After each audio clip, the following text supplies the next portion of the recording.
Okay, so we were doing people electric charges and fields, ठीक है। Electric charges and fields में हमने देखा कहीं कहीं पे हमने, तो गॉसियन सरफेस क्या होता है, गॉसियन सरफेस भाई साहब आप अपने हिसाब से चूज करते हैं, ठीक है। As per your convenience you choose a Gaussian surface. और गॉसेस थ्योरम क्या बोलता है, क्या क्या है Gauss's theorem, 1/ε times of 1/ε times of the total charge which is enclosed within the surface, then that is equal to what? बोला हो, बोला, हाँ कौन, कोई तो बोल रहा था, कोई तो बोल रहा था, बोलो ना, क्या कौन बोल रहा था, अरे हाँ, इलेक्ट्रिक फ्लक्स, ठीक है। So that will be electric flux, ठीक है। Electric flux is equal to Q by epsilon naught, ठीक है। किसी भी गॉसियन सरफेस को भाई साहब अगर आपने सिलेक्ट कर लिया, उस गॉसियन सरफेस में जो टोटल चार्ज होगा उसका 1/ε टाइम्स आपको क्या दे देगा भाई साहब, फ्लक्स। और फ्लक्स क्या होता है, फ्लक्स कुछ नहीं होता भाई साहब, E इंटू ए होता है, ठीक है। E इंटू ए मतलब एरिया वेक्टर, और E भी आपका वेक्टर ही है। इन दोनों के बीच में स्केलर, मतलब E A cos of theta, where theta is basically the angle between electric field and the area vector, ठीक है। एरिया वेक्टर और इलेक्ट्रिक फील्ड के बीच में जो एंगल है उसका कॉस, भाई सब स्केलर मल्टीप्लिकेशन है ये, ठीक है। ये हो जाएगा इलेक्ट्रिक फ्लक्स। अभी आप इलेक्ट्रिक फील्ड को इससे निकाल सकते हैं, क्योंकि देखो किसी भी एरिया का एरिया वेक्टर आराम से निकल आएगा, कॉस थीटा निकल आएगा, फ्लक्स भी निकल आएगा, ठीक है। सो फ्लक्स की वैल्यू भाई गॉस थ्योरम से आप निकाल लेंगे, Q by epsilon not flux हो जाएगा, ठीक है। अगर फ्लक्स की वैल्यू आप निकाल सकते हैं, ठीक है। और एरिया वेक्टर तो भाई साहब किसी भी एरिया को देखकर ही आप बता सकते हैं। अगर आपने प्लेन शीट लिया है, कोई सिलेंडर लिया है, कि कोई भाई साहब आपने स्फीयर लिया है, तो इनके एरियाज हम डिटरमिन कर सकते हैं। ये तो एंगल हमको दिख ही रहा है, तो इनसे हम क्या निकाल सकते हैं, we can find out the value of E। So majorly Gauss's theorem is used to calculate the value of electric field और electric field intensity. Clear clear, okay. चलिए भाई साहब, तो हमने यहाँ पे कुछ चीज़ों के डेरिवेशंस देखे हैं। डेरिवेशंस बहुत इंपॉर्टेंट है, ह्यूमनली पॉसिबल नहीं है कि आप इलेक्ट्रिक फील्ड्स को याद रखें, ह्यूमनली पॉसिबल नहीं है, लेकिन इनके डेरिवेशन का कॉन्सेप्ट अगर आपको समझ में आता है, it will take just maybe seconds for you to derive the electric field due to any charge और एनी बॉडी, ठीक है। किसी भी चार्ज बॉडी के लिए उसके द्वारा जो electric field at any point वो आप आराम से कैलकुलेट कर सकते हैं। तू कहीं और ही घूम रहा है, अरे भाई साहब आजा आजा, जगत पे आजा भाई साहब, ठीक है, जन्नत पे मत रह ज्यादा, okay. Electric field due to a charge spherical shell, charge spherical shell, पता कीजिए क्या चल रहा है जीवन में भाई साहब। Electric field due to a charge spherical shell, तो भाई साहब कोई चार्ज स्फेरिकल शेल है, एक स्फीयर है, ठीक है, जो चार्ज है। Consider a spherical shell of radius r and charge q, तो भाई साहब कोई स्फेरिकल शेल, एक स्फीयर है, बॉल है, ठीक है, और इसमें भाई साहब कितना है, एंड अ चार्ज q, इसमें कितना चार्ज है q, और भाई साहब इसका रेडियस कितना है, कैपिटल R। क्लियर है क्लियर है क्लियर है, ठीक है। Let us find the electric field at a point P at a distance r from the centre O of the shell. अभी ये जो देखो यहाँ पे एक स्फीयर है, ठीक है, इसका रेडियस तुमको दिया हुआ है r, इसके अंदर भाई साहब चार्ज कितना है, कैपिटल Q, चलिए स्मॉल q है, ये चार्ज है इसके अंदर, ठीक है। ये वाला जो r है, ये एक r तो हो जाएगा भाई साहब अंदर, है ना, एक r हो जाएगा बराबर इसमें, जहां पे देखो ये वाली एक r हो जाएगी लेस देन रेडियस, है ना भाई, कोई पॉइंट है, एक r हो जाएगी इक्वल टू रेडियस, और एक r हो जाएगी भाई साहब ग्रेटर देन रेडियस, है ना भाई साहब, ऐसा। क्लियर, ये जो r पॉइंट है, ठीक है, r पॉइंट है, let us find the electric field at a point P at a distance r from the centre O।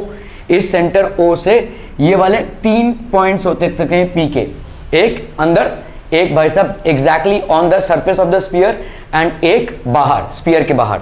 Are we clear clear on this one people, ठीक है, okay.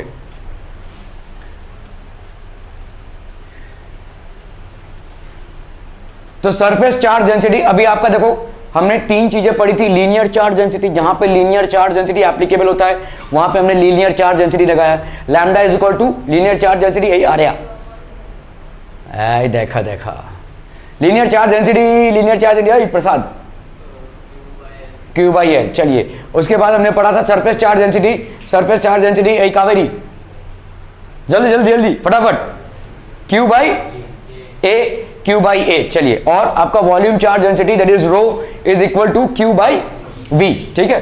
तो अभी आपका हम भाई साहब स्फीयर की बात कर रहे हैं, स्फीयर में किसकी बात करेंगे भाई साहब, इसके सरफेस एरिया की।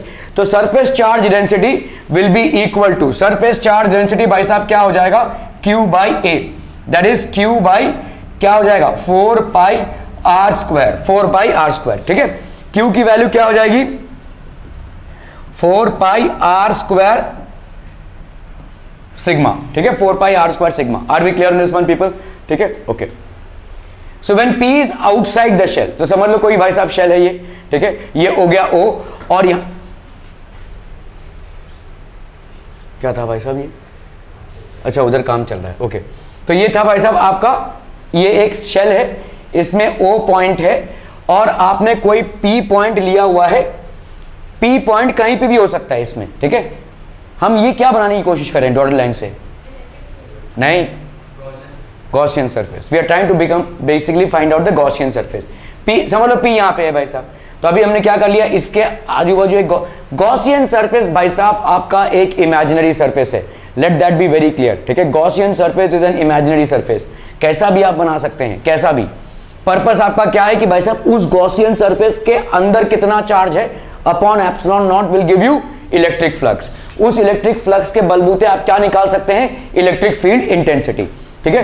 तो समझ लो ये आपका स्फीयर है, इस स्फीयर के अंदर भाई साहब q चार्ज है, और आप किसी point which is external to the sphere you are trying to find out the electric field intensity. तो आपने गॉसियन सरफेस, मतलब कोई पॉइंट है P, उधर आपने गॉसियन सरफेस एक ऐसा बना दिया भाई साहब, एक ऐसा स्फीयर बना दिया, ठीक है, okay. So P is outside the shell, electric field का भाई साहब डायरेक्शन क्या हो जाएगा, ठीक है। अगर भाई साहब चार्ज Q है तो इलेक्ट्रिक फील्ड का डायरेक्शन भाई साहब इस तरफ, एरिया वेक्टर बोलो, एरिया वेक्टर, एरिया वेक्टर देखो ऐसा कोई एरिया होता है ना, तो ऐसा जो निकलता है वो होता है एरिया वेक्टर, ठीक है। एरिया स्केलर, लेकिन एरिया का जब हम डायरेक्शन जबरदस्ती का ठूंसते हैं तो उसमें क्या हो जाएगा, एरिया वेक्टर हो जाएगा, ठीक है।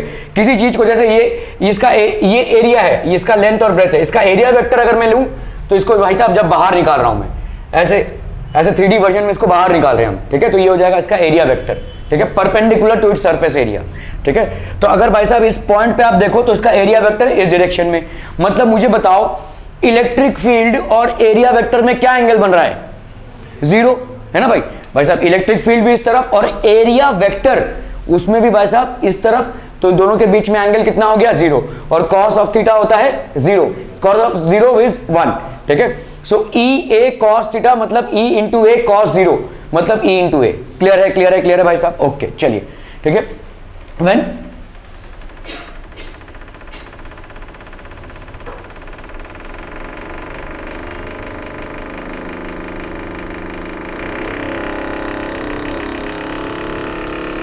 देखो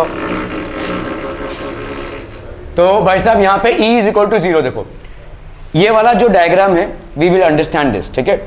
आपका बताओ यहां पे एकदम सेंटर पे इलेक्ट्रिक फील्ड कितना हो जाएगा, 0, वाई, फटाफट बताइए, एकदम इजी सवाल पूछ रहा हूं मैं आपसे। अच्छा, ठीक है। ये भाई साहब आपका एक बॉडी है, इस बॉडी के अंदर भाई साहब चार्ज Q है, ठीक है। इस चार्ज Q के अंदर आपका इलेक्ट्रिक फील्ड 0 क्या हो जाएगा एट द सेंटर, हाँ क्या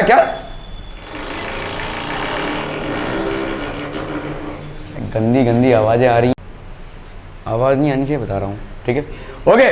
चलिए भाई साहब देखते हैं हम यहाँ पे एक स्फीयर है, स्फीयर, ठीक है। So this is basically a 3 dimensional sphere, एक स्फीयर है, 3 डायमेंशनल स्फीयर है, ठीक है। अभी समझ लो ये हो गया इसका सेंटर O भाई साहब, इस सेंटर O से हम रेडियसेस लेंगे, ठीक है। सेंटर O से भाई साहब रेडियसेस लेंगे, तो लेट से हमने भाई साहब यहां से एक रेडियस ले लिया,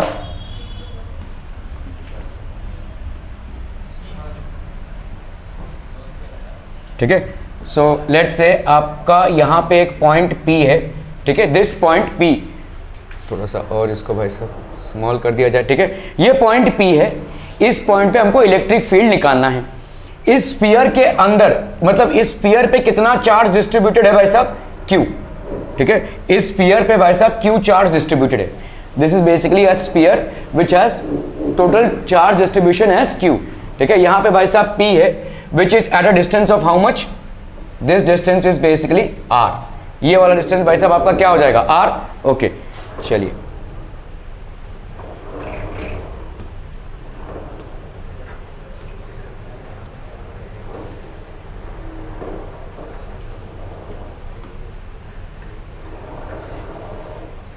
ठीक है, हमने क्या कर लिया, ये भाई साहब एक गॉसियन सरफेस ले लिया। This is basically an imaginary surface. ये वाला जो बड़ा वाला सर्कल मैंने ड्रॉ किया है, ये एक गॉसियन सरफेस है, ये बेसिकली एक स्फीयर है, ठीक है। ओके, तो इस गॉसियन सरफेस का भाई साहब, ओके हमने यहाँ पे एक गलती कर ली, इधर हमारा आर बेसिकली क्या है, R is radius of the sphere, ये रेडियस ऑफ द स्फीयर है भाई साहब, ठीक है, ये रेडियस ऑफ द स्फीयर है।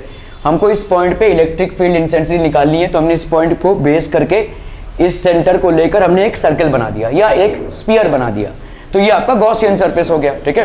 ओके, तो अभी भाई साहब फ्लक्स क्या होता है, flux is equal to Q by epsilon naught. इस गॉसियन सरफेस के अंदर कितना चार्ज है बोलो, Q बाई एप्सिलॉन नॉट, है ना।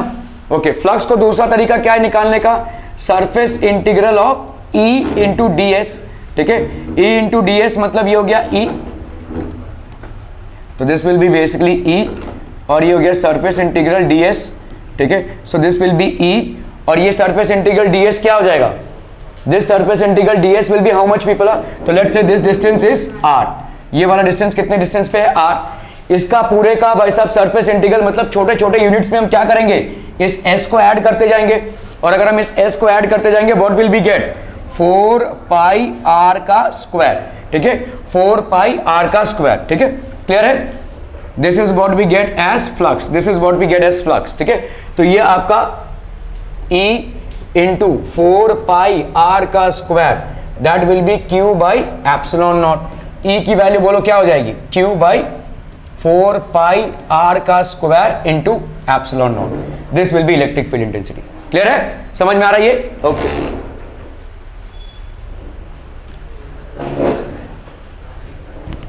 बाप रे बाप, भाई साहब ये तोड़ ताड़ डालेंगे लगता है।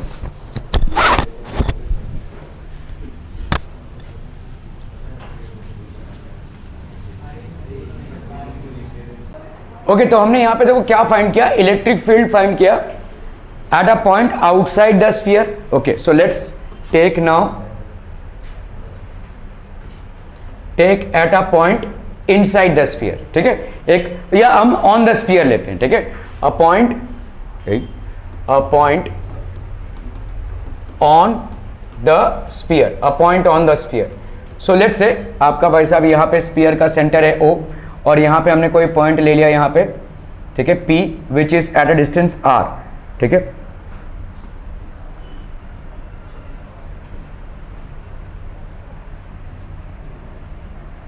This is at a distance R, ठीक है, ये हो गया भाई साहब आपका R, और ये वाला पूरा डिस्टेंस कितना हो गया भाई साहब, this will be a distance r। Clear है, क्लियर है, क्लियर है, क्लियर है, ओके। और अभी हम यहाँ पे r को, चलिए r को हम ले लेते हैं, पहले इस p को ले लेते हैं बेसिकली ऑन द स्फीयर, ठीक है, ऑन द स्फीयर ले लिया हमने, ठीक है, ओके।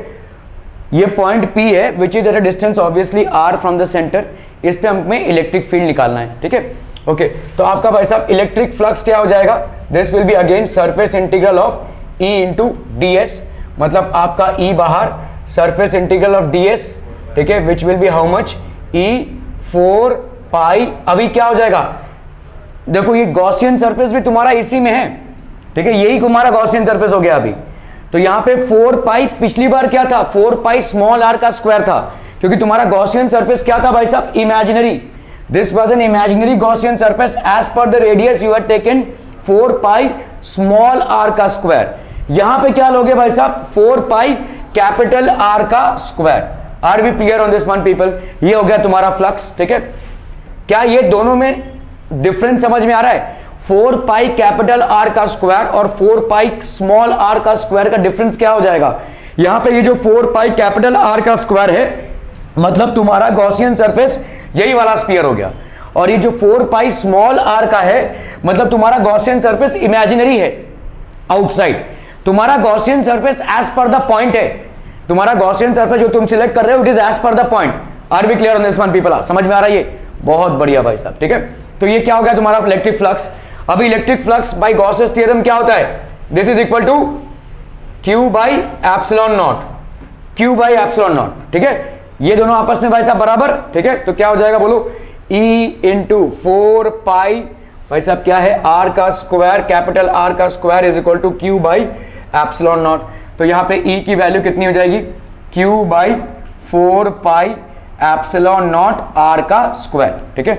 अब यहां पे क्या हो जाएगा, Q by 4 pi R square और ये हो गया एप्सिलॉन नॉट, ठीक है, ये हो गया आपका कितना, this will be Q by 4 pi R का square. Q by 4 pi R का स्क्वायर आपने देखा भाई साहब क्या होती है, surface charge density. Q by 4 pi R का square is nothing but surface charge density as per this body. तो हम यहाँ पे E की वैल्यू क्या लिख सकते हैं, सिग्मा अपॉन एप्सिलॉन नॉट, ठीक है।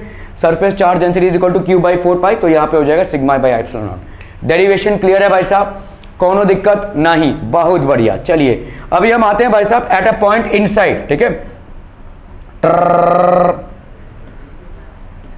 तो ये हो गया आपका गॉसियन सरफेस, ये हो गया भाई साहब आपका गॉसियन सरफेस। अभी आपका भाई साहब यहाँ पे देखा, ठीक है, ये हो गया भाई साहब आपका रेडियस, ये हो गया भाई साहब आपका रेडियस, ठीक है। Now you are taking a point P, now you are basically taking a point P, ठीक है, a point P inside which has got a radius what, R, ठीक है, एक रेडियस इसका भाई साहब क्या है, R है, क्लियर है, ओके। फिर उसमें आते हैं, देखो फ्लक्स क्या हो जाएगा तुम्हारा, फ्लक्स हो जाएगा भाई साहब Q बाई एप्सिलॉन नॉट, है ना भाई, Q by epsilon naught. Q, बड़ी हंसी आ रही है तुमको, अच्छा ठीक है, Q बाई एप्सिलॉन नॉट। यहां पे चार्ज कितना है भाई साहब, ये जो चार्ज है वो किधर डिस्ट्रीब्यूटेड है, on the surface of the sphere. There is no charge inside the sphere, ठीक है, there is no charge inside the sphere, the entire charge is distributed on the surface of the sphere. Now if you happen to take a Gaussian surface, तो हम इसका भी Gaussian surface लेते हैं भाई साहब, अरे तुम ठीक है, चलो भाई साहब इसका गॉसियन सरफेस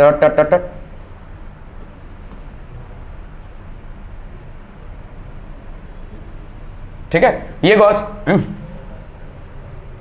ये हमने भाई साहब गॉसियन सरफेस ले लिया अबाउट द पॉइंट P। भाई साहब मामला समझ में आ रहा है कि नहीं, अबाउट द पॉइंट P हमने एक इमेजिनरी गॉसियन सरफेस ड्रॉ कर दिया। मुझे बताओ इस गॉसियन सरफेस के अंदर तो भाई साहब कोई चार्ज नहीं है, क्योंकि तुम्हारा चार्ज तो इस बॉडी पे डिस्ट्रीब्यूटेड है भाई साहब, इस बॉडी पे तुम्हारे इसके अंदर तो चार्ज ठेंगा ठेंगा, ठीक है, जीरो है भाई साहब। तो यहाँ पे कितना हो जाएगा, this will be 0 by epsilon naught, this will be equal to 0। चलिए अभी हम आते हैं फ्लक्स के दूसरे डेफिनेशन पे, which is what, surface integral of E ds। Surface integral of E ds मतलब आपका सरफेस इंटीग्रल के बाहर आया E और ये हो गया ds, ठीक है, दिस विल बी E और surface integral of ds, ds मतलब इसका सरफेस एरिया कितना हो जाएगा भाई साहब, 4 पाई कितना हो गया, R का स्क्वायर, ठीक है। तो इसका मतलब E 4 पाई R का square will be equal to 0, that is E into 4 pi R का square, this will be equal to 0। Obviously ये 0 नहीं हो सकता, 4 0 नहीं हो सकता, पाई 0 नहीं हो सकता और R की वैल्यू भी 0 नहीं हो सकती, there is a certain distance. तो इसका मतलब ऑब्वियसली देखो इन दोनों का प्रोडक्ट आपको 0 दे रहा है, तो ये तो भाई साहब कतई 0 नहीं हो सकता, ठीक है, ना 4 0 है, ना पाई 0 है और ना ही ये डिस्टेंस R 0 है, distance can never be 0। So the only thing that has to be 0 here is the electric field which is 0। Are we clear on this one people, समझ में आ रहा है, ये इलेक्ट्रिक फील्ड आपका भाई साहब हो जाएगा 0। क्लियर क्लियर क्लियर, अरे तुम क्या यार,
total electric flux through Gaussian surface when a point P is inside the spherical cell।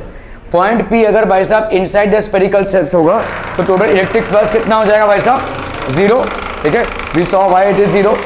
अरे तुम भक्त,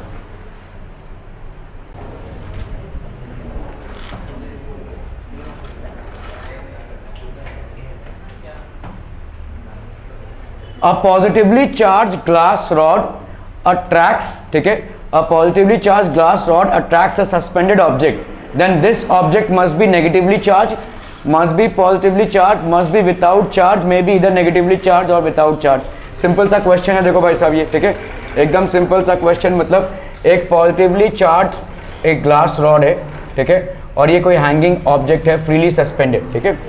अ positively charge glass rod attracts a suspended object, then this object का क्या हो जाएगा भाई साहब, हाँ, must be negatively charged, must be positively charged, must be without charge, must be either negatively charged or without charge। नहीं, ये वाला होगा करेक्ट, ठीक है, क्योंकि चार्ज बॉडी हमेशा अपनी तरफ खींचेगी चीजों को, ठीक है। चार्ज बॉडी विल ऑलवेज, भाई साहब कभी करंट लगते देखा है लोगों को, चिपक जाते हैं ना भाई साहब, क्यों, क्योंकि भाई साहब चार्ज है ना उसके अंदर, तो खींच लेगा ये, ठीक है। तो इसका मतलब अगर ये इसकी तरफ अट्रैक्ट हो रहा है, if this is getting attracted towards it, आपने जब देखा ना कि भाई साहब किसी ग्लास रॉड को अगर आप सिल्क के साथ रब करते हैं तो it will attract paper pieces, जो आपने किया है, तो ये पेपर पीसेस तो अनचार्ज है, न्यूट्रल है, तो ये ग्लास रॉड पॉजिटिव हो गया, इसीलिए पेपर पीसेस इसकी तरफ अट्रैक्ट हो रहे हैं, ठीक है। सेम चीज यहां पे भी हो रही है, देखो ये सस्पेंडेड है, अगर ये नेगेटिव रहा तो ऑब्वियसली इसकी तरफ अट्रैक्ट होगा, और अगर ये न्यूट्रल भी रहा तो भी इसकी तरफ अट्रैक्ट होगा। So the right option will be maybe either negatively charged or without charge. Maybe this is negatively charged or it doesn't have any charge at all. ठीक है?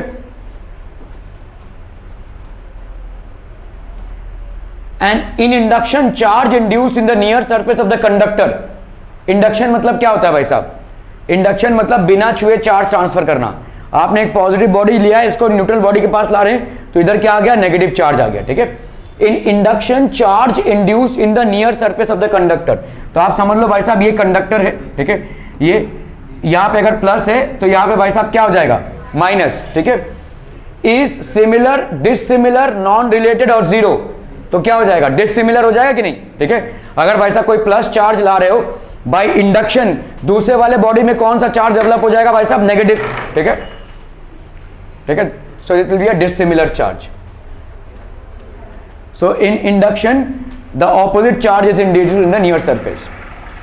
If a body is charged by rubbing, its weight remains precisely constant, increases slightly, decreases slightly, may increase slightly or decrease slightly. If a body is charged by rubbing, ठीक है, its weight remains precisely constant, decreases। देखो जब rubbing कर रहे हैं हम, तो उसमें या तो इलेक्ट्रॉन्स जाएंगे या तो इलेक्ट्रॉन्स निकलेंगे, ठीक है, और इलेक्ट्रॉन्स का वेट ऑलमोस्ट नल के बराबर होता है। Increases slightly, may increase slightly और मे डिक्रीज स्लाइटली, तो आपका भाई साहब क्या हो जाएगा, this will be a slight increase और अ डिक्रीज। अगर इलेक्ट्रॉन्स इसमें आए रहेंगे तो स्लाइट इंक्रीज होगा, अगर इलेक्ट्रॉन्स इसमें गए रहेंगे तो स्लाइटली डिक्रीज होगा, ठीक है। फ्रिक्शनल इलेक्ट्रिसिटी तो स्टैटिक इलेक्ट्रिसिटी है आपकी, ठीक है, क्लियर है। So when the body is rod by charging, body that loses electron has a slight decrease in weight, the body that gains electron has a slight increase in weight, ठीक है। When a glass rod is rubbed with silk cloth, what will happen? Positive charges are created on the silk cloth, positive charges are transferred to the glass rod from the silk cloth। ये नहीं हो सकता, positive charge transfer नहीं होता है, electrons transfer होते हैं। Electrons are transferred from the glass rod to the silk cloth, जिसके वजह से glass rod में क्या आता है, positive charge, and silk cloth में negative charge. Electrons are transferred from silk cloth to the glass rod, ठीक है। थर्ड वाला ऑप्शन आपका करेक्ट हो जाएगा। In triboelectric series the glass rod is to the right of wood, that is it is more electropositive, and silk is to the left of wood. ये सब आपको जानने की जरूरत नहीं है फिलहाल, ठीक है। That is more electronegative, hence electrons are transferred from glass rod to silk, ठीक है। तो ये भाई साहब इलेक्ट्रॉन्स ट्रांसफर होंगे। When charge is given to a body, ठीक है, when charge is given to a body, more charge accumulates at regions of small radius of curvature, more charge accumulates at large radius of curvature, charge is distributed uniformly irrespective of curvature, none of the above is true, ठीक है। तो भाई साहब क्या हो जाएगा इसमें, this will be basically charge density is inversely proportional to the radius of curvature। ठीक है। तो जितना आपका रेडियस ऑफ कर्वेचर कम होता जाएगा, देखो जैसा ऐसा है, ये समझ लो एक बहुत बड़ा सरफेस एरिया है, तो यहाँ पे चार्ज डिस्ट्रीब्यूशन है। अगर भाई साहब एक टिन्नू सा सरफेस एरिया है, ठीक है, इस तरीके का सरफेस एरिया, तो यहाँ पे चार्ज डेंसिटी ज़्यादा हो जाएगी, ठीक है। Charge density is inversely proportional to the radius of curvature. More is the radius of curvature, lesser will be the charge density. Lesser is the radius of curvature, more will be the charge density, ठीक है। आपने वैसे जैसे मैंने बोला ना आपको, अगर आप फ्रिज के कोनों में जाएंगे तो थोड़ा आपको शॉक लगने के चांसेस होते हैं, ठीक है। मतलब चार्ज है वहाँ पे, चार्ज का एक्यूमुलेशन ज़्यादा है, क्योंकि वो कोनों में रेडियस ऑफ कर्वेचर बहुत कम हो जाता है, ठीक है। रेडियस ऑफ कर्वेचर कम हो जाएगा तो चार्ज डेंसिटी बढ़ जाएगी, ठीक है। कूलर वगैरह अगर आपने देखा रहेगा, गांव खेड़े में कूलर होते हैं, तो कूलर में भी शार्प एजेस में आपको थोड़े थोड़े शॉक्स लगते हैं, ठीक है, because those are sharp edges, ठीक है। An electric charge in uniform motion produces electric field only, magnetic field only. Both electric and magnetic field can not be predicted. क्या हो जाएगा भाई साहब इसका? Electric charge always produces electric field when it is uniform motion, as electric field varies with time, it produces magnetic field also, ठीक है। तो electric field भाई साहब मैग्नेटिक फील्ड भी प्रोड्यूस करेगा, ठीक है। A charge Q1 exerts some force on a second charge Q2. If a third charge Q3 is brought near, the force exerted on Q1, the force exerted by Q1 and Q2 will remain same, will change. What will happen? Will remain same, ठीक है। Increases, decreases, remains unchanged. Increases if Q3 is of the same sign, ये सब कुछ नहीं होगा, ठीक है। It will remain the same। मतलब अगर समझ लो यहाँ पे Q1 है और Q2 है और इसके बीच में कोई और चार्ज ला रहे हैं, तो इन दोनों के बीच में भाई साहब एक फोर्स रहेगा as per Coulomb's law, this will be, ठीक है, 1/4 pi epsilon naught Q1 Q2 by R का स्क्वायर। इस थर्ड चार्ज के वजह से इसमें कोई असर नहीं आएगा, इस फोर्स पे भाई साहब कोई असर नहीं आएगा, ठीक है। It remains the same. From principle of superposition, the force between the two charges not affected by the surrounding charges. Two charges are placed at a distance apart. If a glass slab is introduced between them, the mutual force between the charges increases, decreases, remains same, becomes zero, ठीक है। Glass slab आपने introduce कर दिया, due to dielectric the force between the charges decreases 1/k times, because with air कितना है भाई साहब, अगर एयर रहेगा तो आपका ये क्या हो जाएगा, एप्सिलॉन नॉट। अगर दो चार्जेस के बीच में आपने मीडियम को चेंज कर दिया, मीडियम को चेंज कर दिया, ठीक है, एंड अगर मीडियम लाया आपने तो 1/4 पाई दिस विल बी ई, ठीक है, epsilon, that will be how much, आपका भाई साहब dielectric constant into epsilon naught, ठीक है। सो ये हो जाएगा आपका, मतलब इसकी वैल्यू आपकी बढ़ जाएगी, ठीक है।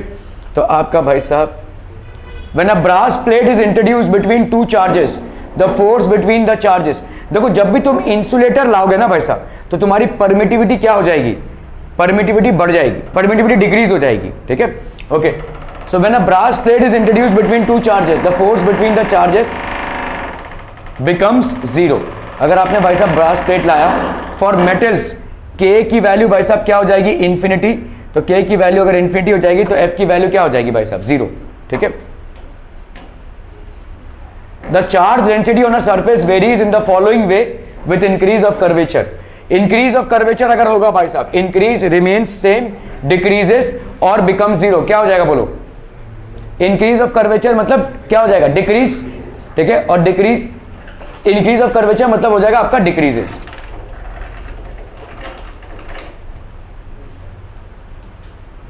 Electric lines of force form a negative point charge are circular anti clockwise, circular clockwise, radially outward, radially inward, ठीक है। Electric lines of force form a negative point charge, ये आपका नेगेटिव पॉइंट चार्ज है, तो आपका भाई साहब बताइए क्या होगा, दे विल बी इनवर्ड्स, ठीक है, दे विल बी इनवर्ड्स, ठीक है। सर्कुलरली एंटी क्लॉकवाइज, सर्कुलरली उसका कुछ पता नहीं, ये आपका है भाई साहब radially inward, they will be radially inward. क्या हुआ रे प्रसाद?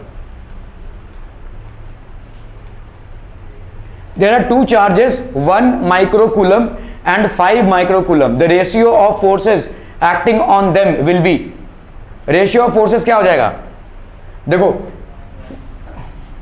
भाई साहब सेम फोर्स एक्ट करेगा दोनों में, भाड़ में क्या मैग्नीट्यूड है मुझे बताओ, ये Q1 है और ये Q2 है, ठीक है। इन दोनों के बीच में ये जो फोर्स होगा that will be how much, this will B 1/4 pi epsilon naught Q1 Q2 by R का स्क्वायर, ठीक है, R का भाई साहब स्क्वायर और ये होगा 1/4πε0 Q1 Q2 बाई आर का स्क्वायर। ये इस पे जितना फोर्स एक्ट करेगा उस पे उतना ही फोर्स एक्ट करेगा, तो रेशियो क्या हो जाएगा भाई साहब 1:1। ठीक है, आप इस पे मत जाइए, अच्छा ये 1 माइक्रोकूलम है, ये 5 माइक्रोकूलम है, no, the ratio of forces acting on them will be 1:1, हमेशा एक ही होगा। ठीक है, ओके चलिए भाई साहब, the ratio of the forces between two small spheres with constant charges in air and in a medium of dielectric constant respectively क्या हो जाएगा भाई साहब।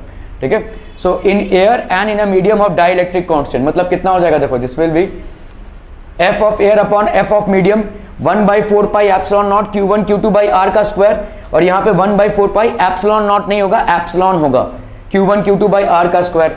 मतलब भाई साहब दिस विल बी व्हाट, ये पूरा का पूरा भाई साहब कैंसिल, ये R square cancel, 4π cancel, this will be epsilon by this. ठीक है, और इसकी वैल्यू कितनी होती है भाई साहब, this is basically F of air, क्या है भाई साहब, F in air to F in medium, ये तो होगा आपका, हाँ एप्सिलॉन मतलब हो गया आपका, ठीक है, दिस इज 1/k, 1/k होना चाहिए यार, क्यों भाई क्यों है, okay. The electric force between two electrons and gravitational force between them bear in the ratio the order of, ऐसा बोलो बोलो बोलो बोलो बोलो, देखो electric force between two electrons कितना होगा, 2 इलेक्ट्रॉन्स मतलब आपका हो गया 1/4πε0, इसका 1.6 10⁻⁻19 to 1.6 10⁻⁻19 Q1 Q2 बाई, अभी उधर से आ रहा है, अपॉन आर का स्क्वायर। ठीक है, so this will be 1/4πε0, that is how much, 9 × 10⁻⁹। ठीक है, यहाँ पे होगा भाई साहब 2.56, ठीक है, इंटू यहाँ पे कितना हो जाएगा बोलो, -38 हो गया। ठीक है, अपॉन आर का square, gravitational the electric force, तो आर का स्क्वायर रहने देते हैं भाई साहब, आर जो इसके लिए उसके लिए भी होगा। ठीक है, कितना हो जाएगा बोलो यहाँ पे, 9 × 2 18 approximately.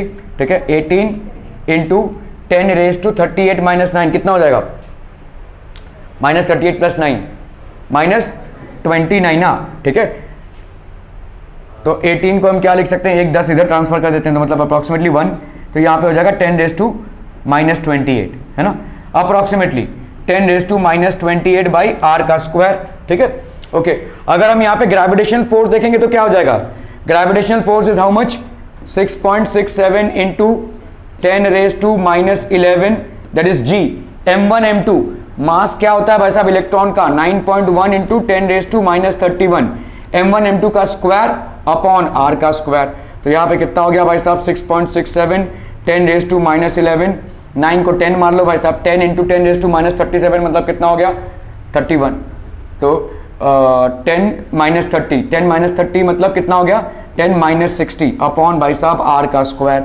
So this will B 6.67 into यहाँ पे कितना हो जाएगा 10⁻60 - 11 -60 - 11 तो -71 बाई आर का स्क्वायर, आर का square.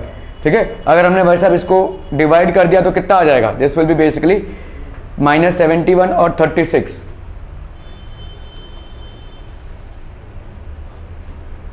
F of 0 by F of G, तो ये हो गया आपका 10/42। ठीक है, 9 × 10 अपॉन दिस, तो यहाँ पे हो गया भाई साहब 10:42। क्लियर है, ओके। बायो वाले जाएंगे उधर।